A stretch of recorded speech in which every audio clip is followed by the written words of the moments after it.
जो लोग जा रहे हैं उसको जाने दीजिए।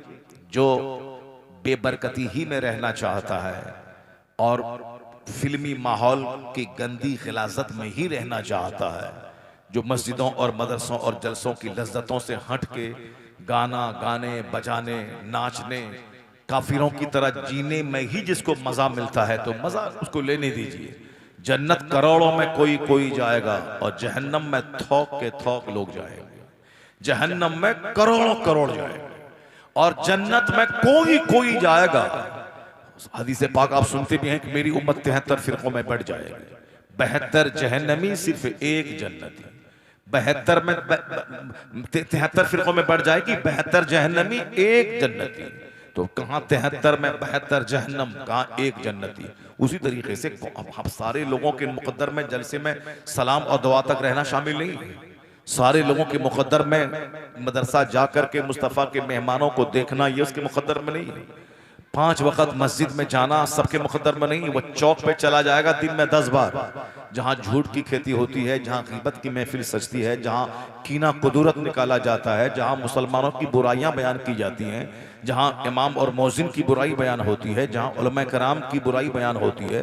तो उस बुराई सुनने के लिए हमारे पास टाइम है और शौक से वहां 1 घंटा टाइम देते हैं। कोई हमें मलाल नहीं होता कि मैंने 1 घंटा बर्बाद किया, नहीं। इनको लगता है कि मैं 1 घंटा मजे के साथ गुजार दिया। उसी आदमी को मस्जिद में मन नहीं लगता है, उसी आदमी को जलसे में मन नहीं लगता है। उस जो आदमी 5 घंटे से मोबाइल चला रहा है और यहाँ उसको 1 घंटा हदीस कुरान सुनने में मन नहीं लगता। जाहिर सी बात है, जो जिस काम के लिए पैदा हुआ है वो वही काम करता है। मौलाना पे फर्ज नहीं है कि गर्दन में चादर डाल के मस्जिद में घुसा दिया जाए। यह काम न किसी नबी पर फर्ज था और न किसी नबी के गुलाम और नाइब आलिम पर फर्ज है। अंबिया कराम भी सिर्फ अल्लाह का कलाम पढ़ के सुनाते थे। उन्हीं हजारों में से 2-4 लोग कलमा पढ़ के मोमिन हो जाते थे।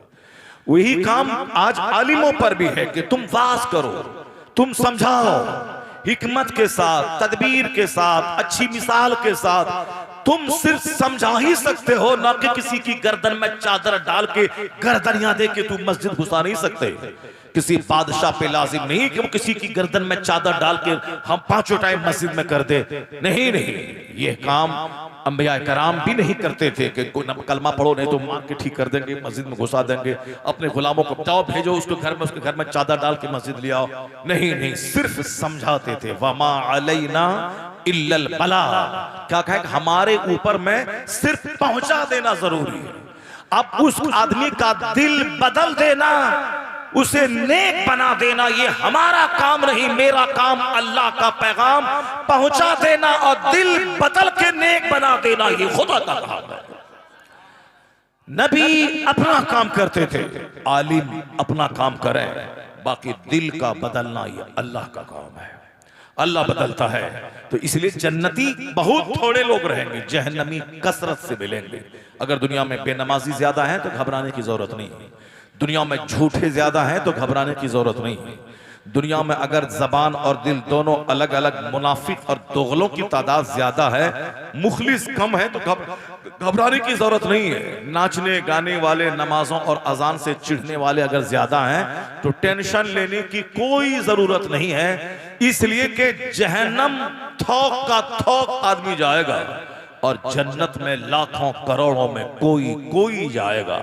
इसलिए अगर आप जलसे में आखिर तक बैठे हैं, अगर आप मस्जिद 5 वक्त जाते हैं, अगर आपके दिल में नमाज, रोज़ी, हज और ज़कात का एहतराम और सम्मान है, अगर आप आखिरत और जन्नत की फिक्र करते हैं, तो ये मत कहें कि हम उससे अच्छे हैं और हम बहुत अच्छा काम कर रहे हैं। अब फला की शिकायत मत करें कि वो नहीं कर रहा है, बल्कि पेशानी सजदे में रख के अल्लाह का शुक्र अदा करें कि ए अल्लाह, तूने मुझे उन सख्त दिलों जैसा दिल मेरा नहीं बनाया, उन काफिलों की जमात में मुझको शामिल नहीं फरमाया।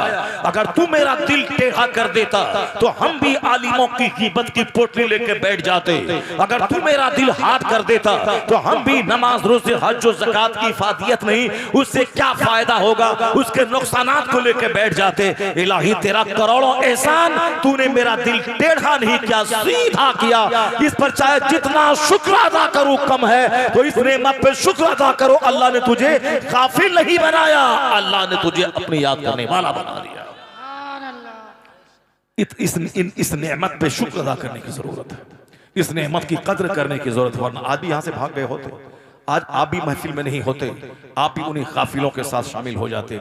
नहीं नहीं, अल्लाह ने आपको तौफीक दी कि जो जहन्नम जाता है वो जहन्नम जाए, मुझे जन्नत ही में रहना है, मुझे जन्नत जाना है, मुझे तिलावत करनी है, मुझे नमाज पढ़नी है, मुझे हज ज़कात फराइज़ वाजिबात पे अमल करना। अब जरा देखिए, मोमिन फरिश्तों की हिमायत में रहता है। जब मोमिन घर में हो तो फरिश्ता उसे नमाज के लिए उठाता है। किसके लिए? जो नियत करके जाए कि मुझको नमाज अदा करनी है फजर की, तो फरिश्ता उसको फजर के टाइम में उठा देता है। हमारे सामने हमारे साथ में फरिश्ते रहते हैं, दोनों कांधे पे रहते हैं, एक बदी लिखने वाले, एक अच्छाई लिखने वाले।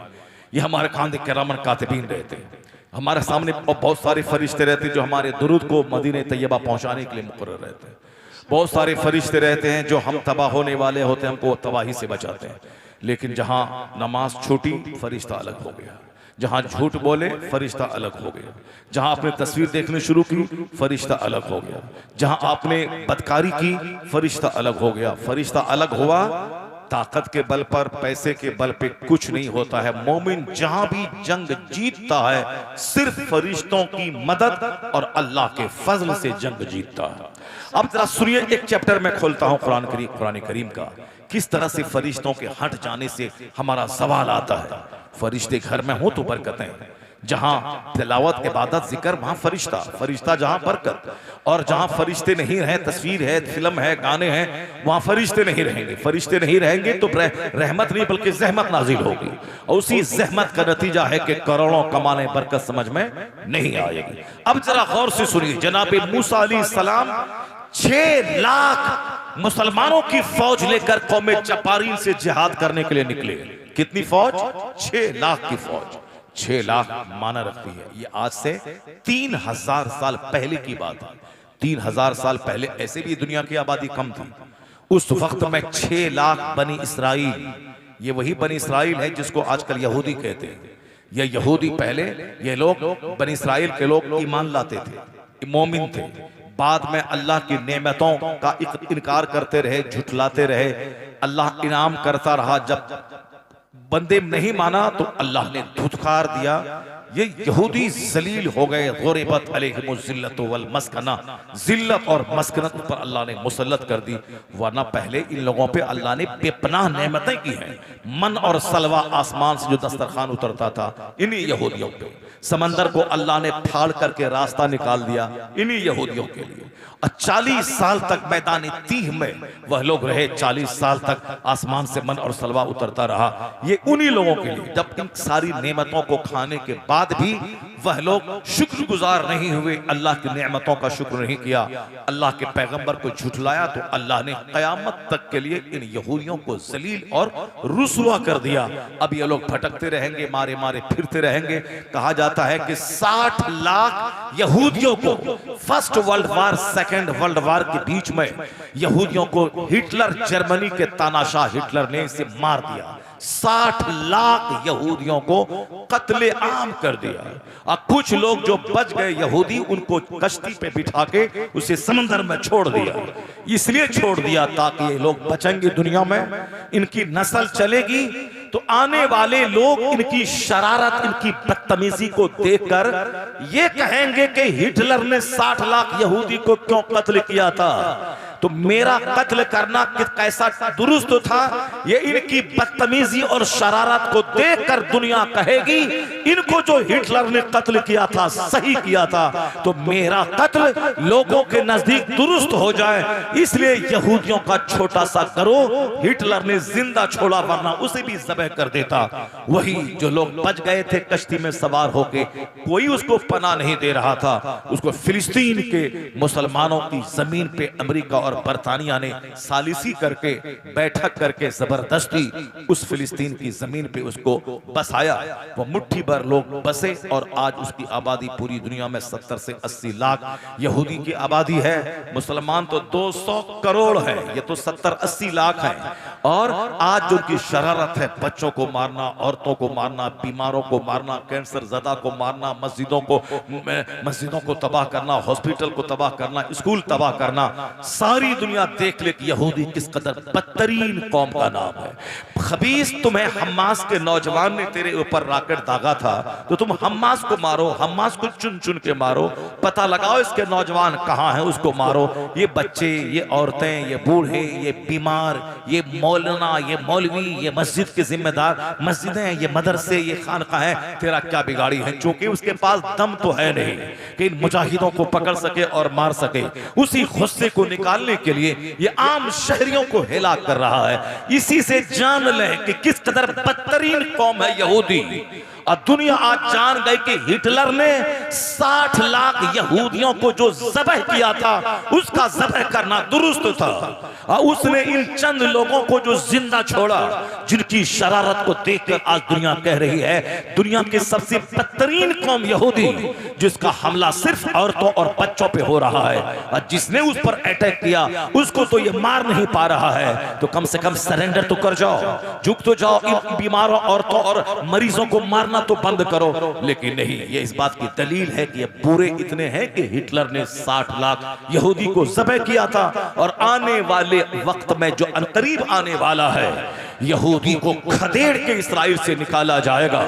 जनाब ईसा अलैहिस्सलाम आसमान से जमीन पे आएंगे और इनका जो मसीह, इनका जो रहनुमा दज्जाल है वो आएगा, जिसका इंतजार यहूदी कर रहा है कि मेरा रहनुमा आने वाला है। वो काना दज्जाल पूरी दुनिया में उत्पात मचाएगा और मसनूई हाथ में जन्नत और जहन्नम लेके चलेगा। कमजोर किस्म के लोग थोक के थोक करोड़ों अरबों की तादाद में वह दज्जाल के फॉलोवर हो जाएंगे। क्योंकि यहाँ तो एक पैसा के लिए ईमान बेचने वाला, 10 रुपए की खातिर ईमान बेचने, नमाज छोड़ने वाला, ये तो बहुतों की तादाद है दुनिया में, जिसका एक सुबह कुछ है शाम कुछ है। मुस्तफा ने कहा था आखिर जमाने में लोग सुबह मोमिन रहेंगे और शाम काफिर हो जाएंगे। युस्बिहु मोमिना व युमसी काफिरा, सुबह मोमिन रहेंगे शाम काफिर हो जाएंगे। व युमसी मोमिना व युस्बिहु काफिरा, शाम मोमिन रहेंगे सुबह काफिर हो जाएंगे। आदमी का अपना कोई वजन नहीं रहेगा, कोई ग्रेविटी नहीं रहेगी। 2 टाका देखेगा उसूल बदल जाएगा, अपना फरमान अपना तरीकेकार बदल लेगा। जैसे आजकल है, कोई आदमी सच्चाई पे कायम नहीं रहता। हक बोल दिया तो बोल दिया, चाहे गर्दन कटे या जान जाए।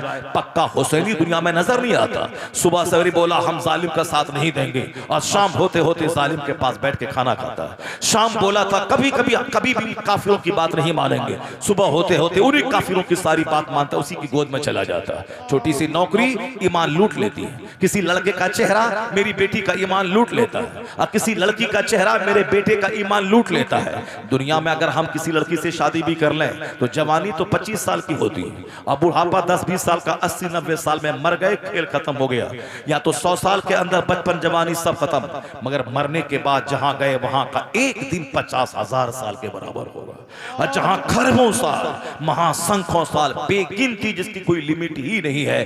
दुनिया में तो मौत है, 70, 80, 90 साल में मौत आई चले गए। मरने के बाद जो दुनिया है उस दुनिया में तो मौत ही नहीं है, वहां तो मौत को ही ज़बह कर दी जाएगी। सदा रहो जहन्नम में, सदा रहो जन्नत में। वहां तो परमानेंस है, वहां टेम्पोररी एबोर्ड नहीं, वो आखिरत का मतलब ही वो हमेशा दायमी चीज। तो अब जिसकी नजर जन्नत पे रहेगी वह दुनिया का 100 साल जो 1 मिनट है उसके आराम के जन्नत को आग नहीं लगाएगा। और जन्नत मिलेगी उसको जो मोमिन होगा। अगर किसी लड़की का चेहरा देखा, ईमान लूटा के चला गया तो कितने दिन तक रहेगा? 10 साल 20 साल। उसके बाद जब बूढ़ा होगा, चेहरा लटक जाएगा तो बीवी से नफरत पैदा हो जाएगी और मरेगा। फिर अब कहां गया? जहां खरबों साल की आग उसकी खाल जला डालेगी। तो 15 साल सब्र कर ले, अपने नफ्स पे काबू रख, अपने जज्बात पे काबू रख, अपना ईमान बचा। अगर शादी नहीं भी होगी, 15 साल सब्र करके रहना मुश्किल नहीं है। जहां 15 खरब साल रहना होगा, उसके मुकाबले में 15 साल कोई बड़ी चीज नहीं है, 15 सेकंड भी नहीं है। तो जब ये बात दिमाग में रहेगी तब ना कि दुनिया आर्जी है, आखिरत दायमी है। और ये जो शादी ब्याह मैं करके ईमान लुटा रहा हूं, ईमान वहां बेईमानों पे आग है, ईमान वालों के लिए जन्नत है। और ईमान किसी लड़की, किसी छोकरी, किसी नौकरी की वजह से ईमान लुट गया तो फिर तो यहां तो अगर हम खा पी भी लें 10 साल 20 साल, लेकिन मरने के बाद जहां जाएंगे वहां क्या होगा। इसलिए तो कुरान का सारा फोकस आखिरत पे है। हदीस में सिर्फ बात आखिरत की ज्यादा की गई है और जुमा के दिन खिताब में आखिरत की बात होती है, ईदैन के खुतबा में आखिरत की बात होती है और दरसगाहों में आखिरत की बात होती है। दुनिया वाला नाचने गाने की बात करे मगर इस्लामी महफिलों में सिर्फ आखिरत और जन्नत अल्लाह रसूल की बात होती है, क्योंकि सबसे बड़ा मैटर वही है। और आज उसी मैटर को ताक पे रख दिया, नतीजे में आदमी सुबह मोमिन रहता है, शाम काफिर हो जाता है, शाम मोमिन रहता है, सुबह काफिर हो जाता है। जब तक मैं अपनी बच्ची को मैं बताऊं उन्हें कि ईमान क्या है, कुफ्र क्या है, आखिरत क्या है, दुनिया क्या है, असल आराम वहां का और दुनिया तो एक पानी का बुलबुला है, आज है कल खत्म। चूंकि अब बच्ची को बताएंगे तब ना वो ईमान बचाने के लिए सारी जिंदगी बोलेगी मैं कुंवारी रह जाऊंगी मगर मैं किसी काफिर के साथ नहीं भागूंगी। जब ईमान वो महत्व जानेगी तब ना। यहाँ तो बाप ने उसको बताया ही नहीं कि ईमान क्या चीज है, बाप ने बताया ही नहीं कि जन्नत क्या चीज है, आखिरत क्या चीज है। बाप ने तो सिर्फ कहा कि पढ़ो लिखो कमाओ खाओ मर जाओ। तो अब वो पढ़ लिख रही है, कमा रही है, खा रही है। कोई शादी में देरी हुई, शादी की उम्र है 18 साल मगर बाप उसको डिले कर रहा है, उम्र हो गई 38-40 साल। जब बाप ध्यान नहीं दे रहा है तो वो अपने से किसी के साथ तो भागेगी, किसी काफिर के साथ भाग रही। जब तुमने ध्यान नहीं दिया, वक्त पे तुमने शादी नहीं कराया, शादी नहीं करा तो अब जवान होने के बाद भूख लगेगी तो आदमी खाना खाएगा, प्यास लगेगी तो पानी पिएगा। जब नफसानी ख्वाहिशात उभरेंगे तो उसकी तस्कीन के लिए कोई रास्ता निकालेगा। तो लड़का भी रास्ता निकाल रहा है और लड़की भी रास्ता निकाल रही है। मुस्तफा ने कहा था जैसे जवान हो शादी करा दे, अगर निकाह में देरी हुई और पांव फिसल गया तो माँ बाप उस गुनाह में शरीक समझा जाएगा। मगर खूबसूरत लड़की मिले, माल वाली मिले, लड़का नौकरी वाला मिले, बड़ा बिजनेस वाला मिले, चाहे लड़की उसकी बुढ़ी हो जाए चाहे लड़का उसका बूढ़ा हो जाए, तो औलाद को ज़बह करने वाला ये बाप है जिसने उसे तबाही के कगार पे पहुंचाया। इसलिए नौकरी छोकरी की बात खत्म कर, जैसे ही लड़की जवान हो मुनासिब रिश्ता तलाश कर शादी करा दे, दीनदारी खोज, वरना अगर अरबपति तेरा दामाद मिला और रात दिन तेरी बेटी को लत्तम जुत्तम करता मारता है, शराब पी के आता है, उसे घुसा मारता है, गाली देता है, क्या वो अरबपति तुझको अच्छा लगेगा? अगर गरीब की झोपड़ी हो, लड़का अगर शरीफ है, नमाजी है, नेक है, तेरी बेटी को इज्जत देता है, तेरा नाम इज्जत से लेता है, अपने ससुराल वालों की कदर की निगाह से देखता है, तो ये गरीब उस अरबपति से करोड़ों गुना बेहतर है जहां तेरी इज्जत सलामत, तेरी बेटी की आबरू सलामत रहती। मगर क्या करे, पाखाना का कीड़ा जब तक पाखाना नहीं चाटेगा उसे चैन नहीं मिलेगा। गुलाब का भौरा जब तक गुलाब नहीं चूसेगा उसे चैन नहीं मिलेगा। यहाँ तो पाखाना चाटने वाला कीड़ा ये सिर्फ दौलत को तरजीह देता है और सिर्फ माल को तरजीह देता है। चाहे लड़का शराबी रहे, चाहे लड़का हिजड़ा रहे, चाहे लड़का नामर्द रहे, चाहे उसकी बेटी जिंदगी भर दर की ठोकर खाती रहे, उसकी बेटी जहर खा के मर जाए, सब चलेगा मगर लड़का नौकरी वाला चाहिए और लड़का माल वाला चाहिए। और उस शादी करता है, पता चलता लड़का हिजड़ा है, वह इस्लामबाजी करके, मुश्तजनी करके, हैंड प्रैक्टिस करके वह हिजड़ा हो चुका है। अब ये अपनी बेटी जब शौहर हिजड़ा है तो क्या करेगी? ये उसके देवर के साथ, किसी ड्राइवर के साथ, किसी हॉकर के साथ या गली कूचे के किसी छोकरे के साथ वो मुंह काला करेगी। इज्जत बचाने के लिए बच्चा पैदा हुआ तो बोलेगी ये शौहर का बच्चा है। तो ये बाप जालिम है जिसने माल और नौकरी के चक्कर में अपनी बेटी को ज़िना करने पर मजबूर किया, अपनी बेटी को तबकीर के आराम में आग लगा दी। बाप वही है अक्लमंद जो माल नहीं देखे, लड़के का दीन देखे, अखलाक देखे और बेटी का निकाह करा दे ताकि बेटी यहाँ जन्नती माहौल में रहेगी और मर गई तो कनीज़े फातिमा बनकर खरबों साल की जन्नत में पहुंच जाए।